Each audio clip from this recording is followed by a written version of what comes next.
Hello, I'm Yusuf Johnson, and this is Color Current. On Saturday, September the 7th, Joseph Couch fired rounds from an AR-15 on Interstate 75 in Kentucky, 8 miles north of the small city of London. This is only 3 days after the September the 4th Appalachian school shooting in Georgia by the teenager Colt, also using an AR-15 platform weapon. These shootings are unfortunately only a small fraction of the number of shootings that occur in a single year within the United States.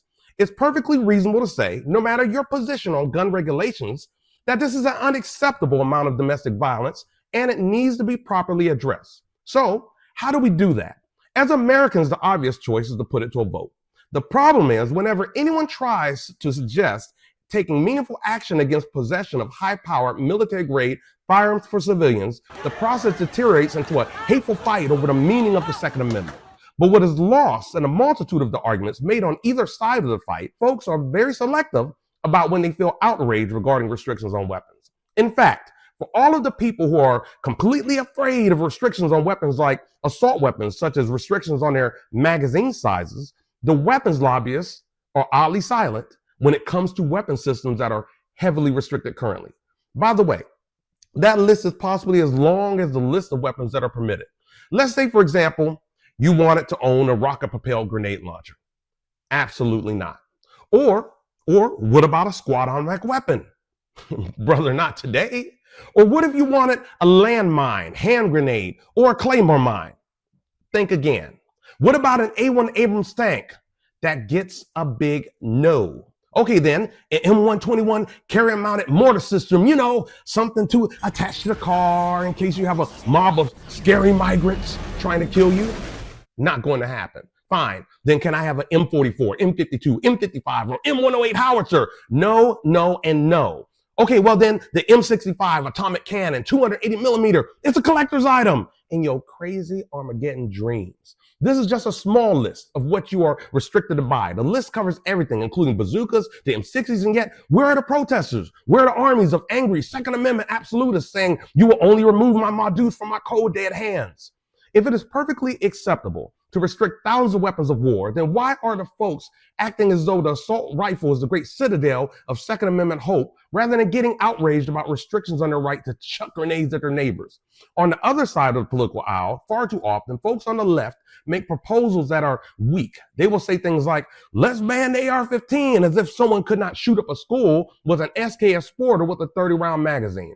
Or if someone were to suggest pushing an assault weapons ban, the question is, how is assault weapons defined? If that definition is not comprehensive, anyone could take a hunting rifle and give it an extended magazine and you have the same problem you had before.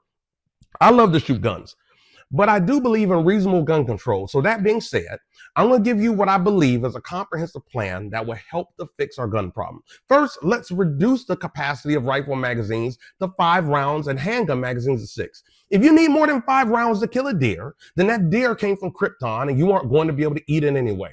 The only reason you would need a 100-round drum is to kill moving targets like a school full of children.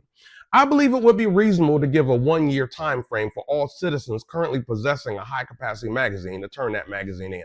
Government stipends can be offered to these gun owners to help pay for and replace their magazines with smaller ones.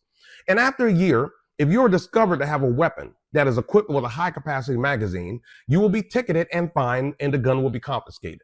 Next, let's create a gun licensing program. If you would like to purchase a gun, you have to get a gun license, just like you have to get a car license or a certification in any important skill. And before you say this is too restrictive, just consider, isn't it strange that you need to have an ID and registration in order to vote, but no such thing to acquire a lethal weapon? Do you think that is, extra for natural-born citizens to be required to register to vote? Also, consider that with any powerful tool that requires great skill to use properly, a standardized education on said tool is usually required, with an approved entity bearing witness. Guns should be no exception. Now, I can hear it now. You mean I have to go to school? Yes, you do have to learn how to use the killing machine you want to purchase. The classes should include both reading and practical application gun training and a full background check. Your gun license will have a license number that will act as a tracking number for gun purchases and trades. And we'll talk about that and about how this can be used next. You would have to renew your gun license every 4 years, which would prompt another background check. So now we have all of these license numbers. What do we do with them? We create a national gun database and registry. This will be the most complex part of the solution, so pay attention. Many of the guns that get into the American black market make it into the pipeline because manufacturers have no incentive to keep track of the weapons. For every manufacturer of firearms, they will have to input each gun they make intended for the U.S. market into the database. Right now, I could hear you. I mean, the tinfoil hat nuts are trembling. I can feel it. But if you are so afraid of the government tracking you, then don't drive, because you are in a machine that is in Uncle Sam's database. Now, if a gun is found in America that was made after the database was initiated and it was not in the database, then that would mean the manufacturer never complied with regulatory law, and the manufacturer will be fined $2 million and given a warning. After 10 warnings, the manufacturer will lose all rights to ship and sell their illegal guns into the U.S. This will force the gun manufacturers, because of their lucrative military and police contracts, to upgrade their tracking mechanisms and cut ties with any middle vendors that's distributed undocumented guns to America. Any current U.S. gun owners will have 1 year after database initiation to access the database and enter their guns. If they decide to sell or trade a gun, it will be up to the gun owner to make sure the person that they are trading to is licensed, so that they can enter their license number tied to the gun into the database. If someone has an undocumented gun after 1 year, it's a potential felony and they're facing possible fines. Any gun that cannot be entered into the database for any reason, such as having no serial number or being stolen before the database initiation, will have to be turned in for disposal or submitted for variance due to historical significance of the firearm. With the database, any gun that is used in a crime and recovered should be able to be tracked directly back to the last possessor entered into the database. If the gun is stolen, the gun owner is responsible for updating the gun status in the database to stolen within a 1 week window. If they fail to do so, the illegal use of the gun by another registered person can be held against the gun's legal owner. If a gun is found that is not entered into the database, and the gun is a model of gun that was made after initiation of the database, the manufacturer will be the first entity investigated and potentially fined. And for any person arrested with an unregistered firearm after the 1 year window, that is an automatic felony and jail sentence. These changes in gun laws will take years to make a notable difference, but over time, they will dry up the amount of guns that foreign and unscrupulous U.S. manufacturers leaked into the U.S. No approach I know will ever resolve 100% of the problems, but it will be a reduction in available black market guns. The lower capacity magazines will make it harder for people to commit mass shootings, which are easily committed by large capacity magazines. Also, the licensing and background checks will make it harder for any guns to fall into the wrong hands in the first place.